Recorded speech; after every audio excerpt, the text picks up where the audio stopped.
欢迎大家收看第835期每日点兵节目。最近印度军队挺好的。对于见惯了各种事故的印度军队来说，终于遇到了一件值得高兴的事儿。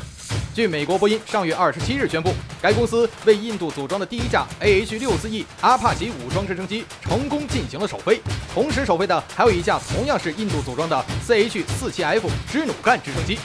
首先呢，要恭喜三哥喜提直升机2架。其实让印度高兴的不仅仅是新直升机即将交付，更重要的是首飞的阿帕奇使用了由印度本土工厂生产的直升机机身部件。相信大家一定觉得是波音在作死，纵使是卖给印度的直升机，万一掉了不还是砸自己的牌子吗？纵观印度这2年的直升机，确实可以用惨不忍睹形容。国产的北极星直升机好不容易出口到厄瓜多尔，结果7架直升机3年时间先后坠毁了4架，其中1架还是掉在去接厄瓜多尔总统的路上，总统命大躲过一劫。印度飞机这些年的事故主要和臭名昭著的印度斯坦航空有关，而这次波音选择的合作伙伴是要名声好得很多的印度塔塔公司。为此，2家公司在印度海德拉巴专门成立了名为塔塔波音航空的合资公司。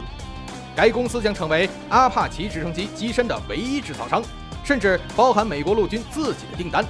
但鉴于印度军工整体不太靠谱，有不少人都怀疑这家塔塔波音会不会让美军的阿帕奇也开始从天上掉下来。对此，小冰冰也立个 flag， 肯定掉不了。这次波音公司试飞的这款印度版阿帕奇脱胎于 AH-64D 的第3批次改进型，其绰号转变为守护阿帕奇，以便和 AH-64D 长弓阿帕奇做区别。有趣的是，从试飞画面我们可以看出，目前印度版并没有安装常规阿帕奇上标配的毫米波雷达，其主要的改进在于换装了更大功率的 T700 GE701D 型涡轴发动机，输出功率高出20%以上，油耗反而有所降低。这正是为了满足山地高原作战对发动机动力的需求。直升机到了高原地区，发动机功率会下降得很厉害，海拔高了，空气密度小，要求的转速要更高。如果是武装直升机上高原山地作战的话，不仅要能飞、能发射导弹，还要在带油带弹的情况下有较强的爬升率等战术机动性，因此对发动机的功率要求更高。为此，印度版阿帕奇旋翼也换成了更新的复合材料旋翼，其巡航速度、爬升率和载重量都有所提高。这就意味着在高原作战环境中 ，AH-64E 仍然会具有较强的战斗力，适应性相当优秀，非常适合在印度北方的高原山地作战。除了动力方面的改进和飞行性能的提升，该机还有一大改进，就是数字化航电系统，其大幅改进了数据链传输能力，可以与联合战术情报分配系统所兼容，信息化水平更上一层楼。性能上很美，价格自然更美了。印度采购的首批6架阿帕奇，包括相关武器配件，预计约9.3亿美元。除去武器配件的费用，每架也有将近1亿美元，都快能购买一架 F-35战斗机了。不过，作为军费永远不差钱的主，印度军方貌似并不在乎价格，反而更在乎外形是否足够 freestyle，